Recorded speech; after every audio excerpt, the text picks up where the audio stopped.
Think beyond a degree. Build real impact.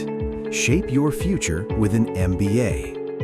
From IILM University.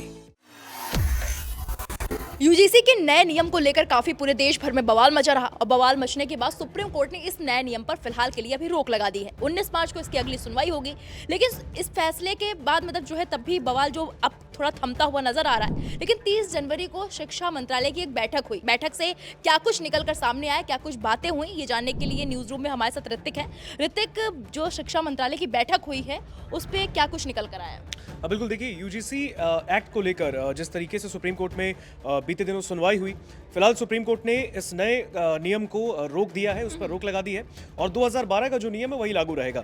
लेकिन सबसे बड़ी बात यहाँ पर है कि इस मामले में अभी सुनवाई होनी बाकी है। 19 मार्च को अगली सुनवाई इस पूरे मामले पर होगी। लेकिन यूजीसी एक्ट के सामने आने के बाद आपको पता है कि किस तरीके से देश के कई हिस्सों में, कई राज्यों में बवाल मचता है और सभी ये कहते हैं कि यहाँ से तो आपने भेदभाव की राजनीति करनी शुरू कर दी है। अगर यूजीसी ये नया नियम लागू हो जाता है तो फिर जनरल यानी सवर्ण जो है उनके खिलाफ बहुत ज्यादा जो गंदगी है वो हो सकती है, क्योंकि एससी एसटी या फिर ओबीसी वर्ग के लोग शायद इसका दुरुपयोग भी कर सकते हैं। इस तरीके की चीजें लगातार यूजीसी एक्ट को लेकर सामने आई। बिल्कुल, इंस्टाग्राम पे कई मीम्स भी वायरल होने लगे थे इसी बीच। बिल्कुल, इंस्टाग्राम पे कई मीम्स वायरल हुए और बताया गया कि सवर्णों की तो अब कोई हैसियत नहीं रह जाएगी और कॉलेजेस में जिस तरीके से अब जो रैगिंग को लेकर चीजें होती थी, अगर कोई किसी को भी फंसा सकता है इस नए एक्ट के तहत, तो फिर ये एक्ट कहां से औचित्य है कि ये सही होगा। लेकिन फिलहाल सुप्रीम कोर्ट में जब ये मामला गया, बवाल शुरू होता है। 13 जनवरी के आसपास ये पूरा मामला स्टार्ट होता है और उसके बाद सुप्रीम कोर्ट की चौखट तक पहुंचता है और सुप्रीम कोर्ट में जब सीजीआई की बेंच इस पूरे मामले पर सुनवाई करती है, उसके बाद सीजीआई का भी तर्क बहुत सामने आया। उन्होंने क्लियर किया, उन्होंने कहा कि समाज को तोड़ने वाला काम तो नहीं कर रहा है। क्या समाज में नफरत पैदा नहीं होगा इससे? तो किस तरीके से समाज में जो समरसता है, जो एकता है, उसको कैसे बनाया जाए, कैसे उसको सुदृढ़ किया जाए, उस पर बात होनी चाहिए। तो बहरहाल मैं आपको बताऊं, विश्वविद्यालय अनुदान आयोग यानी यूजीसी के विवादित समता नियमों पर सुप्रीम कोर्ट की रोक और इसकी खामियों को दूर करने के साफ निर्देश के बाद बीते दिनों शिक्षा मंत्रालय और यूजीसी में दिन भर बैठकें हुई हैं। पूरे दिन शिक्षा मंत्रालय, बिल्कुल, ये बैठक जो है वो लगातार जारी रही शिक्षा मंत्रालय और यूजीसी के बीच में और इस दौरान सुप्रीम कोर्ट के फैसले और उसकी टिप्पणियों को ध्यान में रखते हुए नियमों से जुड़ी खामियां, जो इस नियम में, नए नियम में जो त्रुटियां हैं, जो खामियां हैं, उसको दूर करने पर बहुत ही विचार विमर्श किया गया। और इसके बीच जो हमें इशारे में दो संकेत मिले हैं, उनसे साफ है कि नए समता नियमों में उच्च शिक्षण संस्थानों में भेदभाव को बढ़ावा देने वाले बिंदुओं से परहेज करते हुए एकता और समरसता बढ़ाने वाले बिंदुओं को प्रमुखता से शामिल किया जा सकता है, यानी कि वो बातें इसमें शामिल हो जो समाज को जोड़े ना कि तोड़े। आगे अगर हम बढ़ते हैं इसमें, तो हालांकि इस बात में अभी स्पष्ट नहीं किया गया कि इसका जो पूरा रोड मैप है वो कैसे तैयार किया जाएगा, क्या स्वरूप होगा इसका। लेकिन माना जा रहा है कि मूल प्रारूप के मुताबिक एससी एसटी के साथ साथ अब सामाजिक, शैक्षणिक और आर्थिक रूप से पिछड़े छात्रों के प्रति भेदभाव की बात होगी। साथ ही गलत शिकायत पर कार्रवाई का प्रावधान भी वापस लिया जा सकता है। मान लीजिए अगर यूजीसी नए एक्ट के तहत अगर किसी ओबीसी या एससी एसटी वर्ग के किसी भी छात्र ने अगर सवर्ण के खिलाफ कोई शिकायत की, तो फिर जाहिर तौर पर जब तक इस पर जांच कमेटी बैठेगी, जब तक इस पर पूरा जांच होगा, कहीं ना कहीं उन सवर्ण छात्रों पर भी जो शायद हो सकता है निर्दोष हो, कोई इसे अपने राइवलरी को भी यूज करने के लिए उसका नए एक्ट का यूज कर सकता है। इस तरीके से सुप्रीम कोर्ट ने इस बात को रखा था।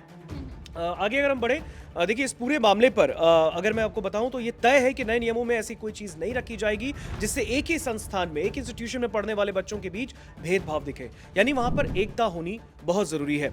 साथ ही अगर भेदभाव के कोई भी मामले आते हैं तो उससे बहुत ही सख्ती से उसका निपटारा जो है वो किया जाएगा और इसके लिए एक मजबूत तंत्र भी बनाने पर विचार किया जा रहा है। और इसके साथ में अगर आपको बताऊं, सुप्रीम कोर्ट में अगली सुनवाई 19 मार्च को फिक्स कर दी गई है इस पूरे मामले पर। जो सोर्स बता रहे हैं हमें कि शिक्षा मंत्रालय और यूजीसी में शीर्ष स्तर पर हुई बैठकों में समता नियमों को लेकर सुप्रीम कोर्ट के फैसले और टिप्पणियों को लिस्टेड कर लिया गया है कि आखिर किन किन मामलों को लेकर, किन किन बयानों को लेकर सुप्रीम कोर्ट की टिप्पणी सामने आई है। और साथ ही अब इन सभी पॉइंटर्स पर विशेषज्ञों, जितने एक्सपर्ट्स हैं, कानूनविद हैं, उनके साथ चर्चा होगी। हालांकि जानकार बता रहे हैं कि इसे लेकर समाज के अलग अलग वर्गों की ओर से किया जा रहा आंदोलन नहीं थमा, तो इसे लेकर एक कमेटी गठित कर कुछ वक्त के लिए इसे टाला भी जा सकता है कि अगर समाज में इस तरीके से आक्रोश रहेगा, अगर लोगों में लोग जो है लगातार प्रोटेस्ट करेंगे, प्रदर्शन करेंगे सरकार के खिलाफ, तो फिर इसे कुछ दिनों के लिए टाल दिया जाएगा। गौरतलब ये भी है कि उच्च शिक्षण संस्थानों में भेदभाव मिटाने के लिए यूजीसी ने यह विधेयक 13 जनवरी 2026 को अधिसूचित किया था और उसके बाद से ये पूरा मामला सामने आया कि किस तरीके से जो छात्र, खास करके सवर्ण छात्र, क्योंकि उनके खिलाफ ये सारी चीजें हो रही थी, तो वो सड़कों पर उतरे, उन्होंने सरकार के खिलाफ नारेबाजी की। मामला सुप्रीम कोर्ट पहुंचता है और सुप्रीम कोर्ट में सुनवाई होती है और सुनवाई के बाद कई टिप्पणियां वहां पर सुप्रीम कोर्ट में जो सीजीआई हैं वो करते हैं और इस पूरे मामले पर उन्होंने भी कई बातें रखी थी और साफ उन्होंने कहा कि जिस तरीके की चीजें हो रही हैं वो ऐसी चीजें वहां पर यूजीसी में नहीं होनी चाहिए, जो समाज में खास करके उस शिक्षण संस्थान में कि लोग जो अगर पढ़ रहे हैं उनमें कोई भेदभाव हो किसी भी छात्र में, फिर वो किसी वर्ग का हो, चाहे वो जनरल हो, ओबीसी हो, एससी एसटी, किसी भी वर्ग का हो। तो इस तरीके से सुप्रीम कोर्ट ने कहा और फिलहाल अभी पूरे मामले पर 19 मार्च को सुनवाई होगी। लेकिन ताजा मामला यही है कि शिक्षा मंत्रालय और यूजीसी के बीच इस पर कई बैठकें हुई और बीते दिन लगातार मंथन हुआ है इस पे कि आखिर क्या क्या जो पॉइंटर्स है उसमें से हटाया जा सकता है जो समाज को तोड़े नहीं। बिल्कुल बिल्कुल ऋतिक, तो बैठक में जो शिक्षा मंत्रालय के साथ बैठक हुई है उस पर क्या क्या मुद्दे हटाए जाएं और क्या उसमें शामिल किए जाए? जो विवाद हो रहा है कि क्या कहीं सवर्ण वर्ग को जो है नीचा दिखाने की कोशिश ना की जाए या फिर इस जो नए नियम है इसका दुरुपयोग ना किया जाए, तो इस पर अभी वो चल रहा है। अब देखना ये है कि आने वाले समय में जब 19 मार्च को सुनवाई होगी तो फिर क्या कुछ फैसला आता है और उसके बाद क्या कुछ मामला होता है। फिलहाल इस पर आपकी क्या राय है, मैं कमेंट बॉक्स में जाकर जरूर बताइए।